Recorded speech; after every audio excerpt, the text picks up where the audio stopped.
solid waste have increased ever since the COVID-19 pandemic began. Malaysia saw a 27% growth in medical waste since March 2020. Hospitals and at homes too. Wherever they work, doctors and nurses worldwide are battling what's described as the invisible enemy. They should be using what's known as personal protective equipment, including medical masks, gowns, gloves and eye protection, some designed for single use and immediate disposal. More cases mean more discarded gear, more medical supplies used, and that means medical waste on a scale never seen before. The problem is really to find a place, an area where we can store temporarily the containers that contain those all those used and contaminated equipment. The World Health Organization identified that a droplet from an infected person can land on objects and surfaces that might be touched by other people. Household waste also another issue. People are urged to do activities from home including working, studying and worshipping. People rely more on food delivery because restaurants are closed for in-house dining. One of the restaurant owners said that they always focus on environmentally friendly packaging. However, they still use plastic, but it is degradable plastic. Last time, they used paper bags, but for delivery it is quite challenging, as on rainy days, rainwater would soak into the paper bags. The Malaysian Plastic Manufacturers Association said plastic production has grown by 0.7% up to August over the 5% in the same period last year.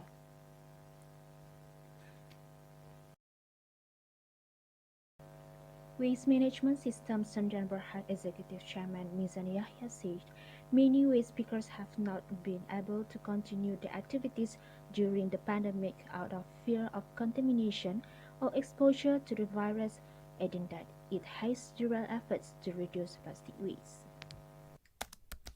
The current situation has seen Victorians spending more time at home. You may have decided to have a spring clean or get started on that bathroom renovation. Keep in mind you're responsible for the disposal of all the waste you produce. Things like food scraps, demolition materials, hard rubbish and e-waste all have different requirements for correct disposal. Councils and the waste and recycling industry continue to provide waste services to the public. Like any business, some disruptions may occur from time to time due to physical distancing requirements, but they're not restricted activities and remain operating. So your regular curbside bin collections, such as recycling, household and garden waste, continue as usual. Hard rubbish collections are also available from your local council. Private waste collections, such as skip bin hire, are operating for waste such as construction and demolition materials. For people working in the waste industry, the risk of transmission of coronavirus when handling waste is low.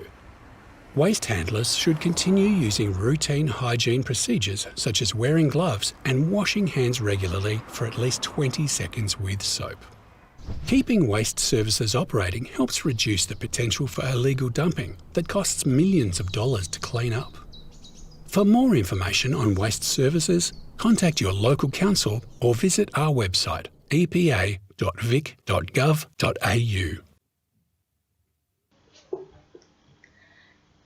The current pandemic situation has made it difficult for us to make a conscious choice due to not having an alternative solution. What we require is to make informed planning at different level and timescale. During the recovery period, it's imperative that government consider ecological sustainability as a key priority in disaster preparedness. This also means investment in efficient waste management system and allocating resource and for research and development. We must look into a post-pandemic recovery through the lens of environmental sustainability and resilience, where green initiatives are integrated within the economic stimulus package to create a win-win solution, a win-win situation for both economic revival and sustainable development of the country.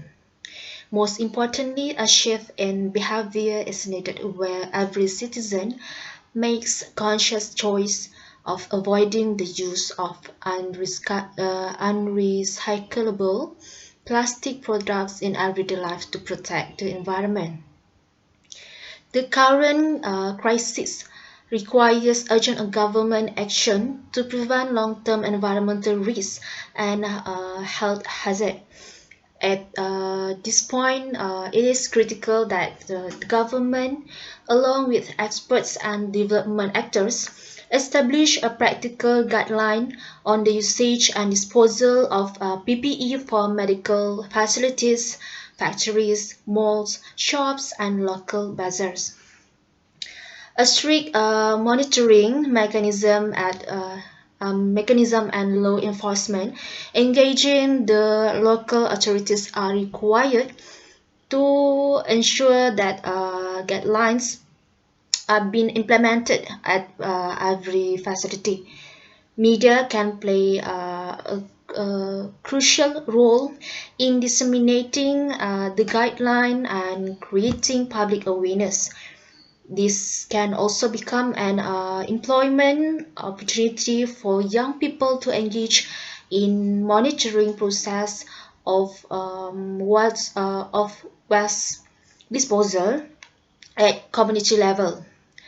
It is important to ensure health and safety of workers involved in waste management, where they are provided with PPE to protect themselves from virus-related hazards. While a number of medical facilities are banning the use of PPEs, it's critical to ensure that these activities do not cause airborne hazards. Finally, we strongly urge for a specially trained task force to oversee nationwide management of COVID-19 related waste to prevent further degradation of the environment.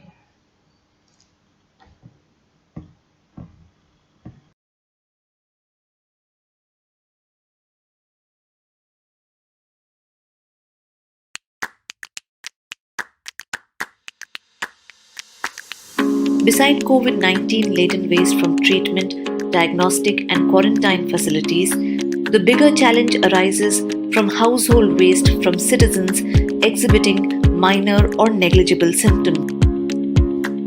According to a recent study published in the New England Journal of Medicine, COVID 19 stays on cardboard for about a day and on plastics and stainless steel for about 3 days.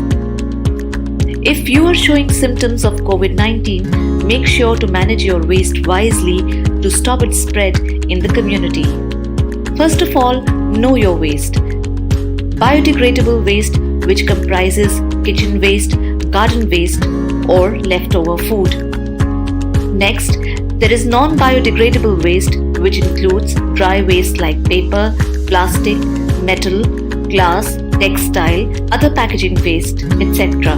And then there is domestic hazardous waste, which includes used syringes, bandages, masks, gloves, expired or discarded medicines, etc. Second, it's important to segregate your waste. Biodegradable waste goes in the green bin for collection or in-house composting.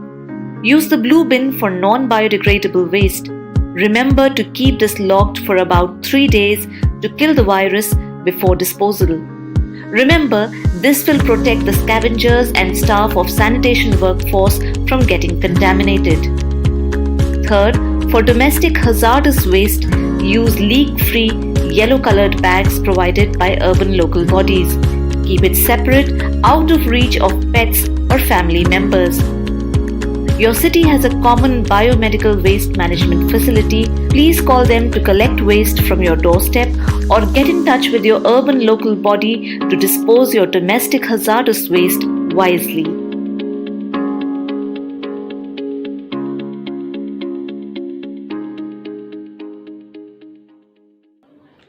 People are aware, but it has not translated into action, and people do not see the need to protect the environment until something bad happens in front of their eyes.